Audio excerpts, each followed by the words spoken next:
Tere õhtust, me oleme otse-eetris paduvihmast Taani kuningaaiast ja seda sel põhjusel, et siit aiast avaneb vaade pea kõikidele Tallinna vanalinna katustele. Ja nüüd on siis pilt selge, kuidas ise oma korstnad puhtaks saada. Meil on aga käimas siin test ja Siim testib erinevaid süütetablette ja head vaatajad, teie minge publik.ee lehele ja kirjutage enda korstna või siis korstnapühkijate teemalisi lugusid.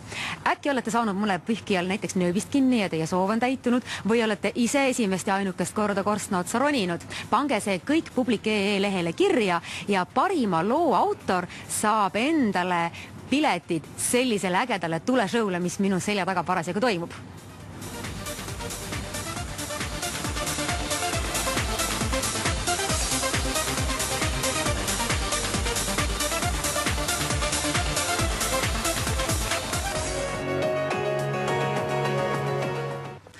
Tere tulemast tagasi, me oleme otse-eetris paduvihmast Taani kuningaaiast ja minu selja taga on pea kõik Tallinna vanalinna katused. Mul on aga nüüd hea meel tervitada Eesti Kindlustusseltside Liidu juhatuse liiget Andres Piirsalu. Tere, Andres!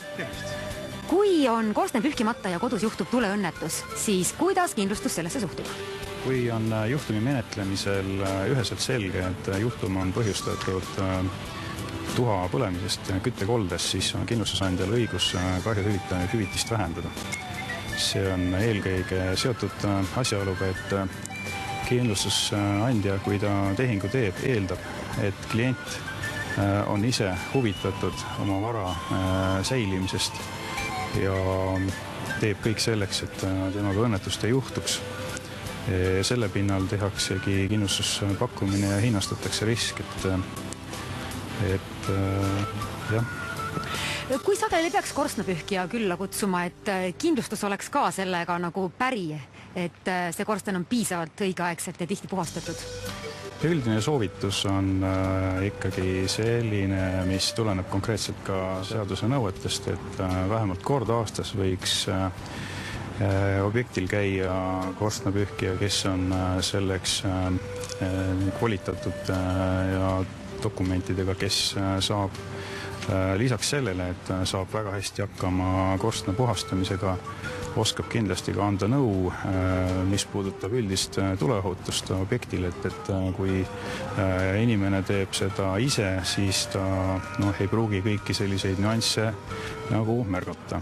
Kui oluline on aga see, et näiteks korstnapühkija käest peab võtma kviitungi selle kohta, et ta üleüldse kohal on käinud?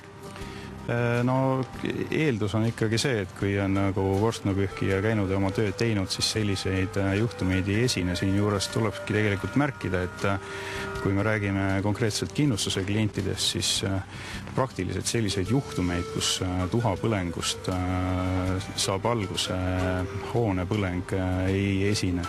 Ütleme, et väga harva esinevad juhtumid, pigem tekivad juhtumid kuskilt mujalt. See näitab seda, et tegelikult kindlustuse klient enamasti on motiveeritud ja huvitatud oma vara säilimisest, mis ongi õige, et kindlustus tuleb mängu siis, kui asjad tõesti hullud on. No missugused õnnetusi te konkreetselt kindlasti ei korva? Niimoodi saab öelda, kui me räägime konkreetselt kindlustustingimustes olevatest välistustest, et mida nagu kindlasti ei korva, et ütleme, tuleb tegelikult vaadata selle kindlustusandja välistuste loetelu, et seal on nagu kõik kirjas. Nii et kui näiteks minul on korsten pühkimata, aga ma pühin selle ise ära ja pärast näiteks tuleb tulekahju ja midagi juhtub, siis kuidas kindlustus sellesse suhtub? Nagu ma siin ennem ütlesin, et esiteks selliseid juhtumeid meil praktiliselt ei esine, kus tuhapõlengust on aset leidnud põleng, aga peab olema siis ühene seos selle, ütleme, korstnas oleva tuhapõlengu ja hoonepõlenguga, et üldse tekiks mingisugune vaidluskoht. Et siin juures muidugi ma kasutan võimalust ja märgin ära ka, et kui mingil põhjusel kindlustusvõtja ei ole teenusega rahul, siis on Kindlustusseltside Liidus olemas selline organ nagu lepitusorgan, kus on võimalik tasuta tulla kliendil ja oma juhtumit siis neutraalsete ekspertide abil menetleda, et see võimalus on ka alati olemas. Ma tänan, aitäh sulle, Andres, ja mina loodan, et inimestel ei tule ei selliseid juhtumeid, et üldse kindlustuse poole pöörduda ja ei ole hiljem vaja ka kedagi lepitada. Meie head vaatajad, ootame endiselt teie lugusid publik.ee lehele. Kirjutage oma kogemustest seoses korstna pühkimise ja korstna pühkijatega. Ja parima loo saatjale on selline auhind. See on Müstika maagiline teater, show piletid ja Klaviirius tuleteater on üks nendest esinejatest, kes seal maagilise teatri sünnipäeval üles astub, nii et nende tuleshowd saate kindlasti näha, kui siis publik.ee-sse kirjutate.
Ja see on igatahes tõeliselt uhke etteaste, mille kohta ma pean ütlema, et ärge te seda ise kodus järele tegema hakake, teie kindlustusele see ei meeldi.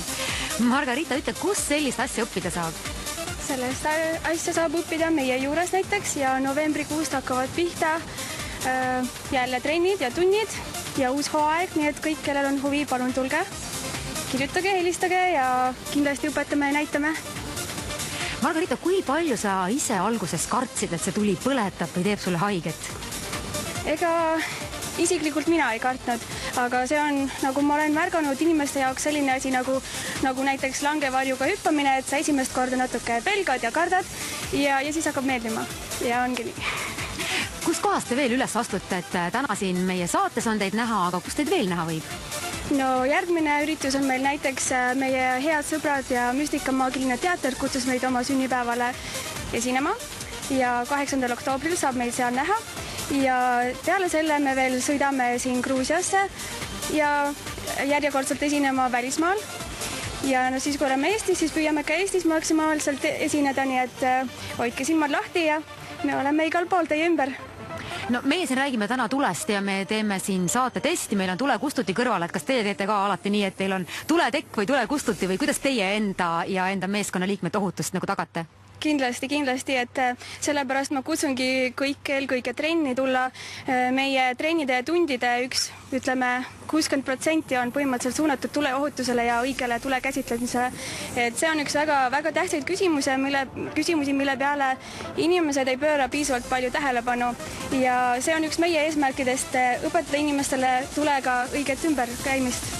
Suur tänu sulle, suur tänu sinu meeskonnale. Meil on aga aeg kokku võtta meie publik.ee-le kogutud korstnapühkijate teemalised lood ja parim lugu on Pille poolt teele pandud. Juhtus see aastaid tagasi Pärnus, kui kauplusest välja astudes oli mu ees ehtne korstnapühkija. Tahtsin tal kohe nööbi ära virutada, ise öeldes, et see toob õnne. Korstnapühkija aga osutas mu kõrval olevale härrale, et mis õnne sul veel vaja on, õnn on sinu kõrval. Minu kõrval aga seisis täiesti võõras mees, kellega 2 aastat hiljem abiellusin. Ja aitäh sulle, sina saad endale Müstika maagilise teatri piletid, vaat sellised, ja seal võib siis näha ka seda suurepärast show'd, mis meil täna eetris oli. Meie siit hämarduvast Tallinnast oma tänase saate lõpetame ja kohtume homme.